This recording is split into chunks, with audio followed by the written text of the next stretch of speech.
Yeah, the Oscars are this Sunday, and I cannot wait for them. So I'm going to do my final Oscar predictions. So, yeah, let's do this.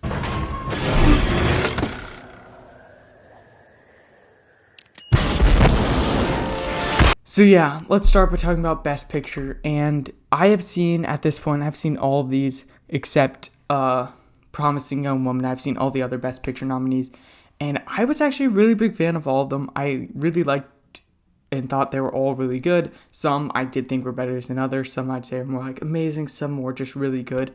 But honestly, I think most of these movies deserve to be here. And I would change a couple things if it was me. But these are all among the best movies that came out within this time frame. So I'm generally happy with these choices. So who do I think is going to win Best Picture? Nomadland. Pretty easily it's going to be Nomadland. Is there anyone else who I think has a chance? Not really, but if I had to say someone, it'd be Minari, Promising Young Woman, and The Trial of Chicago 7. They're all competing for original screenplay, and I think whichever one of them wins original screenplay has a chance of beating Nomadland, but I think it's going to be Nomadland. So yeah, Best Director. This one is another easy one. Even if Nomadland doesn't win Picture, it's going to win Director. Chloe Zhao is easily going to win this, and I do think it's pretty deserved. I think the directing is the best part of Nomadland. And then we have Lead Actress, and this is a fun one. Someone different has won in all four major award shows that have happened so far.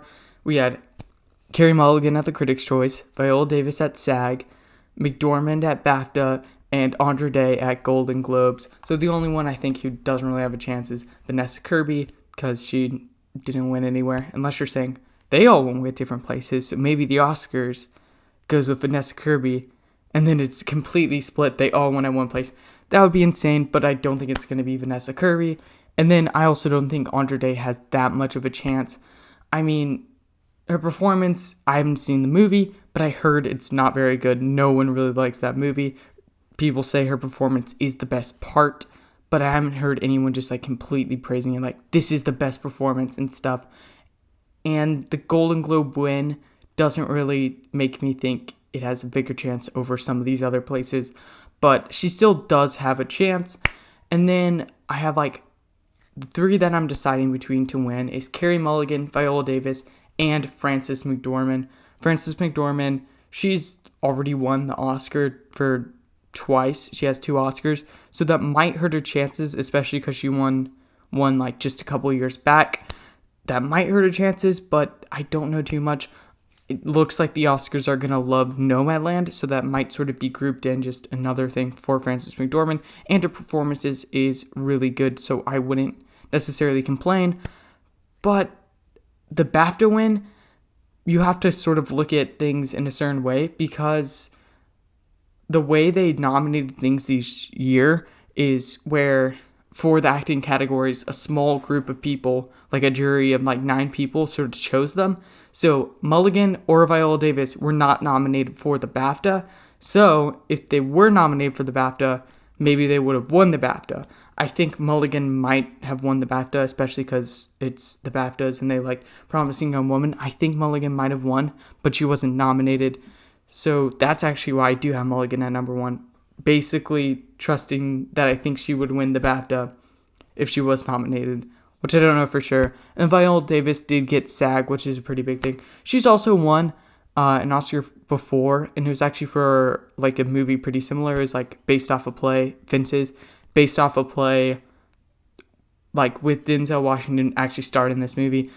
Denzel Washington and Ma Rainey's Black Bottom was just a producer, but same sort of vibe and stuff. So maybe that will hurt her chances. Maybe that will help hers. I don't know. But Mulligan, she hasn't really won an Oscar before, and I think this can be the one role that sort of gets her an Oscar. I mean, she hasn't starred in that much things. It's not like she's had a giant career, so it's not like she had a bunch of chances and missed out. But I do think people really like her and really like this performance and want to see her win. So I do have Mulligan at number 1, even though I wouldn't be surprised if it's any of the other people. For lead actor, now this is a pretty stacked category, because even with the 5 nominees, there's still a couple people who didn't get in, like Mads Mikkelsen and Delroy Lindo, that lots of people really like their performances. So there's like a bunch of performances that people really liked. But who's going to win here? I think it's down really between two people, Chadwick Boseman or Anthony Hopkins. I think Chadwick Boseman definitely has the edge. He's been winning at SAG, Golden Globes, Critic Choices. He's been winning all those places. But then we had Anthony Hopkins get the BAFTA. So I don't think we have to completely dismiss the chance that Anthony Hopkins does win this. And I haven't seen Ma Rainey's Black Bottom. That's one movie I'm going to try to watch this week before the Oscars happen. But Anthony Hopkins had one really good performance, and it seems like a performance that could definitely win him another Oscar. Really great performance in The Father. So obviously, this is Chadwick Boseman's like last chance to win an Oscar, so I feel like they might go with him for that. And it's supposed to be his best performance, really great performance, his last chance to get it. So I do think they might give it to him, but I wouldn't be completely surprised if Anthony Hopkins got it, especially considering if you see how he's sort of been surging. The Father was not really talked about early on in award season, but because it actually was released, it's been talked a lot about more. Lots of people have been like, Anthony Hopkins is amazing, best performance. So I think that might compel Anthony Hopkins to win, but I'm still going to have Chadwick Boseman up there for now. And now we have supporting actress. When I did my prediction video for who's going to get nominated, I thought I figured out the nominations, which I did get right, but I had no idea who's going to win this. And it's actually become a lot more clear now with Yoon Jung-yoon winning both the SAG and the BAFTA. It makes me think that she's going to get this, and I would be totally fine with that.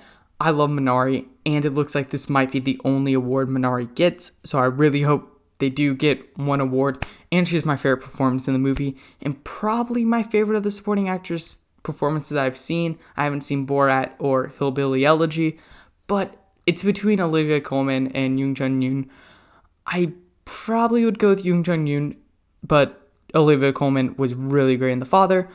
The other person I think has a pretty big chance is Maria Bakalova, because she did win Critics' Choice, but Yoon Jung-yoon has won more places, so I still think she has the edge, and I feel like based off the way things are going, because she won the last two places, Maria Bakalova got that like early thing in Critics' Choice, I think they're going to go with Yoon Jung-yoon.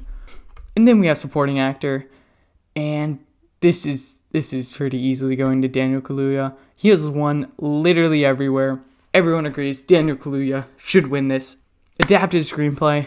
Now, I think this is going to go to Nomadland, and it does have a really good screenplay and stuff, so I do think that sort of should win, and based off how things are going, I think Nomadland's going to win. I would go with The Father. Personally, I do think that has the better screenplay, but I can see why people would go with Nomadland and why it would win. Would I love an upset from The Father, and then we still get The Father winning this, but then we still get Nomadland winning director and picture, so just get something for The Father, but I don't think it's going to happen, but yeah, I do think if anyone were to upset Nomadland in this category, it would be The Father, because that's the only other Best Picture nominee.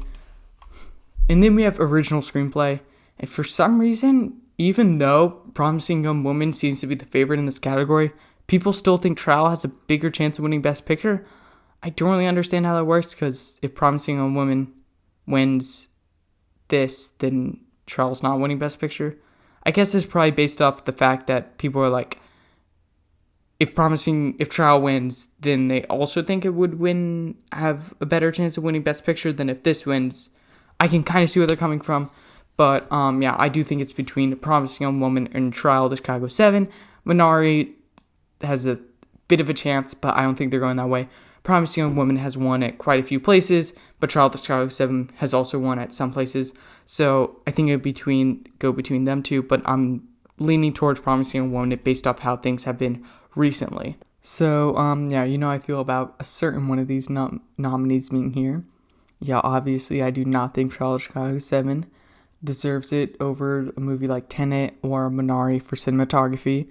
But you know, whatever, because it doesn't look like it's going to win. What is going to win in here probably is going to be Nomadland. And honestly, I do think it's really deserved. The cinematography in that was really amazing. I do think Mank still has some sort of a chance.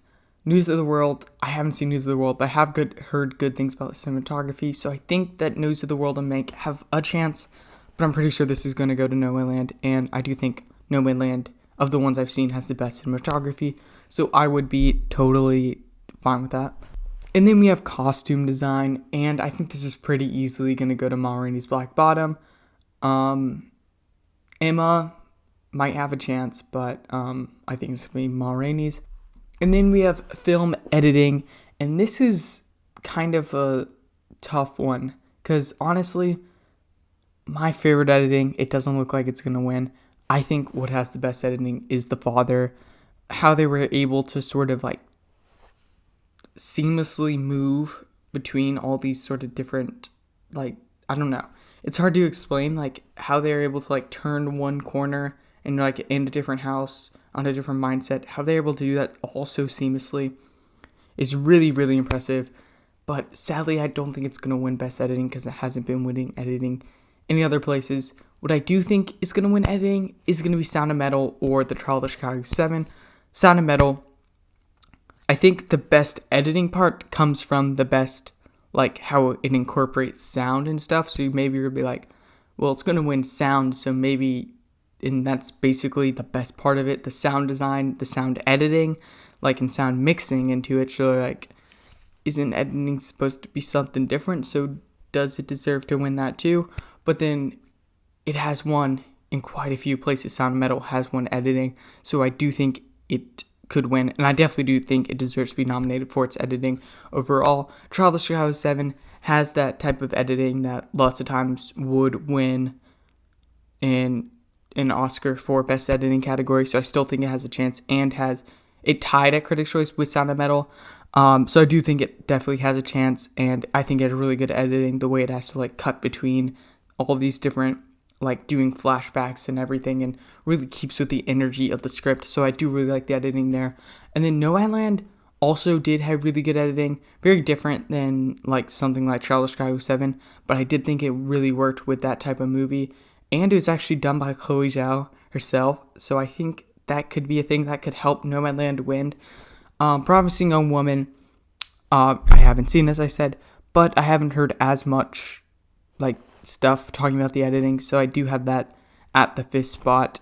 But I think it's going to be between Sound of Metal and Trial, and I'm going with Sound of Metal. Then we have Makeup and Hairstyling, and I think once again this is going to go to Ma Rainey's Black Bottom.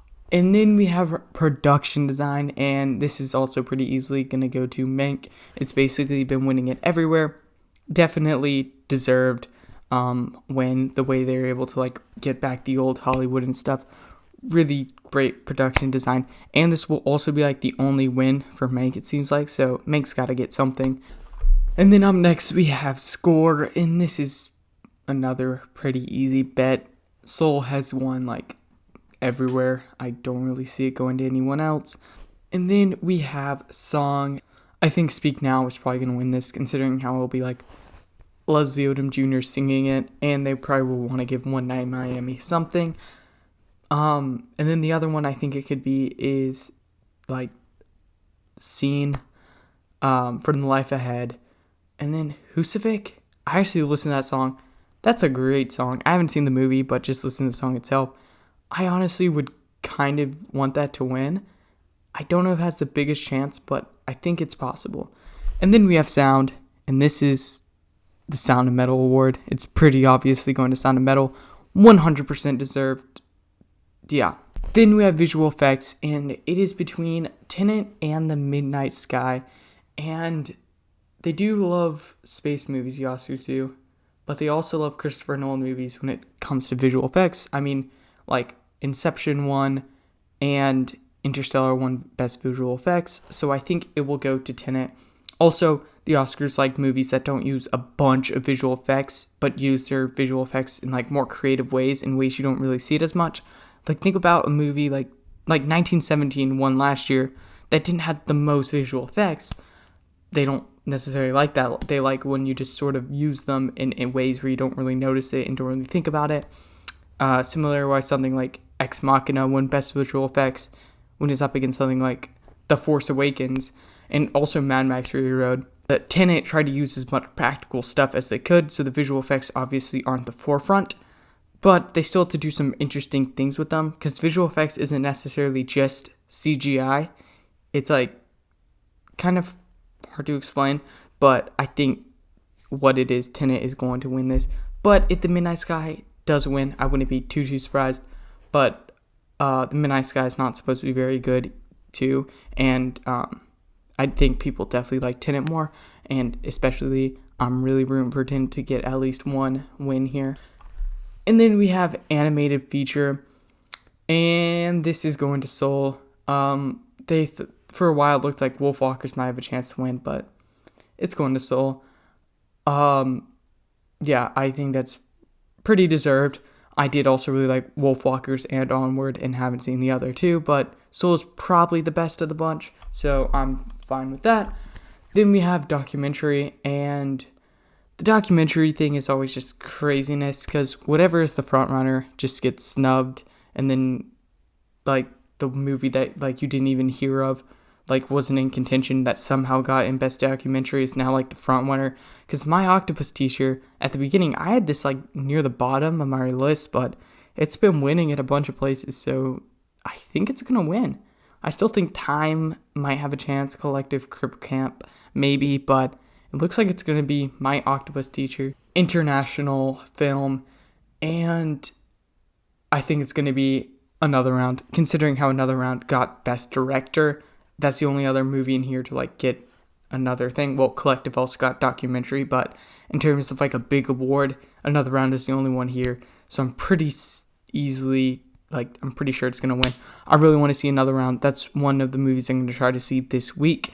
The other one that it looks like people are really liking is this. I do not know how to pronounce it. But I still think it's gonna be Another Round because it got the director. Animated short, I've still only seen 2 of these, but they're the 2 I think have the biggest chance of winning, and that is If Anything Happens, I Love You, and Burrow. And I think If Anything Happens, I Love You is going to win this.